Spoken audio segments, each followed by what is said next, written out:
Les jours qui suivirent, Rita se coltina des allers-retours entre la maison et l'hôpital. L'opération de sa mère s'était bien déroulée. Elle emmena les enfants qui ne voulaient pas la lâcher d'une semelle. Pendant ce temps, livré à lui-même, Jacques se traînait, carrément miné par la flemme. Pourtant, il était urgent de commencer les travaux qu'il avait planifiés. Depuis le début des vacances, le temps passait trop vite. Et puis, il commençait à douter. N'allait-il pas faire pire que mieux, en s'improvisant homme à tout faire? Il se confia à Rita, qui ne parvint d'abord à cacher une certaine déception. Mais qu'à cela ne tienne. Le soir, au dessert, elle proposa qu'on engage une entreprise. On ferait des économies sur autre chose. Après tout, il avait bien mérité de se reposer un peu. Il accepta. Dès lors, il se livra corps et âme à la rêverie et au saisissement de tous les instants. La zen attitude. Du moins, on aurait pu le croire. Mais Rita se demanda bientôt s'il avait eu raison de le défaire de sa mission. Elle avait l'impression grandissante que quelque chose le rongeait. Une sorte de démon ne la laissait plus en paix, le harcelait, le condamnait à devenir, insatisfait du bonheur. Mais il voulait s'en sortir. Un matin, au retour d'un jogging, car il s'était mis au jogging, il rapporta à sa belle 3 cadeaux, emballés dans du papier doré et des rubans en spirale. Il en laissa 2 dans le hall et entra subrepticement dans le living avec un seul. Rita arrangeait un bouquet de roses sauvages dans un vase devant la fenêtre. Des mèches de ses cheveux fouettèrent ses joues colorées par la cueillette de ses fleurs et par les jeux dans l'herbe avec les enfants et les oiseaux, quand elle se retourna vers lui, surprise, la bouche en haut. « C'est Noël ?» demanda-t-elle. « Vas-y, ouvre. »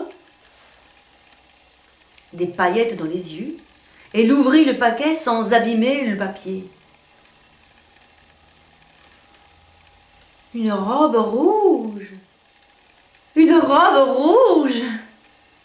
Trop belle, vraiment! Jacques était plus ému qu'elle. Un peu provocante, peut-être? Un peu courte, je veux dire. Du moins pour sortir. Je la mettrai pour toi. Oh, merci, mon amour, merci, mon amour. Tu l'aimes, c'est vrai? Je l'adore. Ah, les volants et puis la couleur, je l'adore, franchement.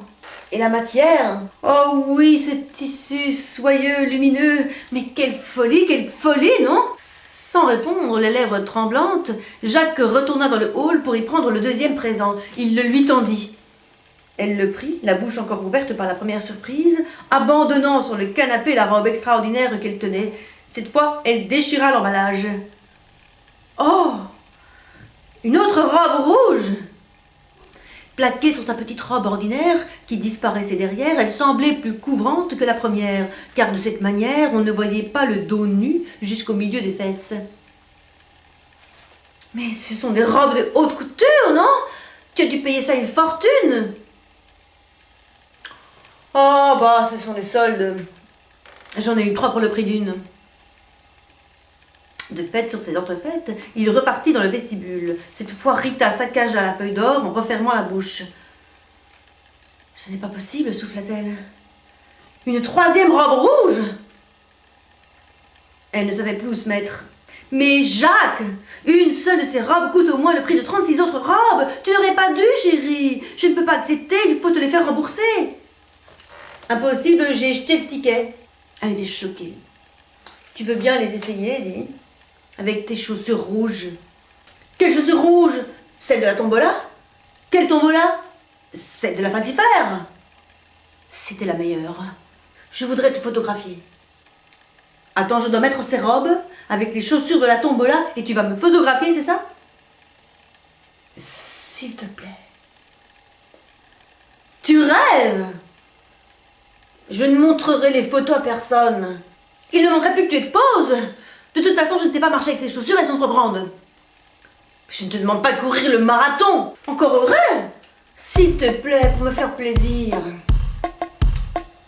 En réalité, il était aussi gêné qu'elle. Mais il tenait à aller jusqu'au bout de son idée. voulait pas se mettre à fantasmer sur d'autres femmes. Il fallait qu'elle coopère un peu. Qu'elle élargisse sa vision de la sensualité, quoi.